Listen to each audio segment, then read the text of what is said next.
Hello boys and girls, today I'm going to be showing you how to properly hold the violin. Have your bow nearby. We're going to start with just the violin itself. I like to start by pretending I'm holding a big hamburger on the bottom and on the top, and I bring the violin forward, I bring it up, and I bring it onto my left shoulder. On your violin, you either have a shoulder rest or a cushion, and that should be directly on your shoulder, just like your shoulder is a shelf for the violin. So it comes forward, you bring it up, and you bring it down onto your shoulder like a shelf. Now notice I'm still facing forward, my body is straight, and the violin is headed off to my left. From here, you can hold the shoulder of the violin as you get yourself situated. You don't want to be looking forward because there's going to be a lot going on here that you need to look at. So you're going to turn your nose to be in line with the scroll of the violin. So now I can see what's going on when I'm playing. That might mean that in class you'll turn your body so that Mrs. Wadsworth can see you and you can see her, and that way we're all together. But for now, I'll stay to the side so you can see what's happening. From here, you want to take your thumb and place it on the side of the violin. I'll show you what that looks like from here. And you don't want it to stick up.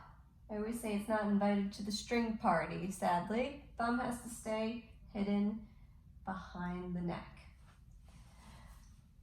This part of your finger is going to rest right up here at the top of the violin fingerboard. This very top here is called the nut. So we keep our thumb on the side and our hand up by the nut. And it creates what I call a mouse hole. Make sure you don't collapse that and keep the fingers together like this. Also notice that I have a nice V shape to my arm. We don't want to flatten the wrist. You do not need to use your wrist to hold up the violin. You just need between here and here to hold the neck. So no pizza delivery, pancake hands, as I say in class, and no muscles bodybuilding. We want just a straight wrist. Notice I'm not holding the violin up and I'm not holding the violin down. I'm creating a straight line, and when I turn my face, my nose is again in line with the scroll. So everything here is set up. Make sure your jaw is nestled into here, and don't allow the violin to come down onto the chest or under the chin like a violin beard. We don't want the violin in front of us like this. We want it off to our side. From here, you're ready to get your bow. So with your other hand, your right hand, go ahead and pick up the bow, trying to avoid ever touching the hair. Never touch the hair of the bow. The bow grip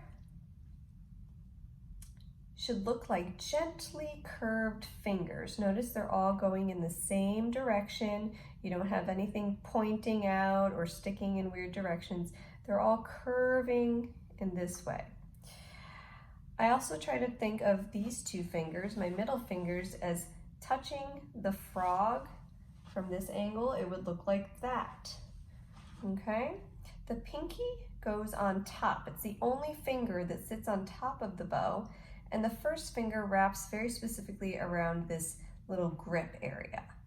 So 2 fingers to the frog, pinky on top, finger around the grip.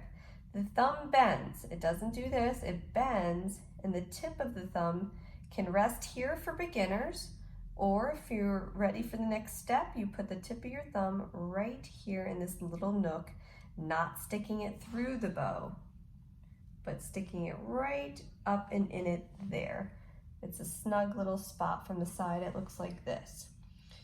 Okay, pinky on top, all of that. And it's much easier to find your bow grip if you allow the bow to sit on the violin, and then you can adjust your fingers from there. Now, to make a sound, you want to keep a very straight bow. It needs to be placed directly between the fingerboard and the bridge, and you go down and up in a straight line. So that means your forearm is going to be moving up and down.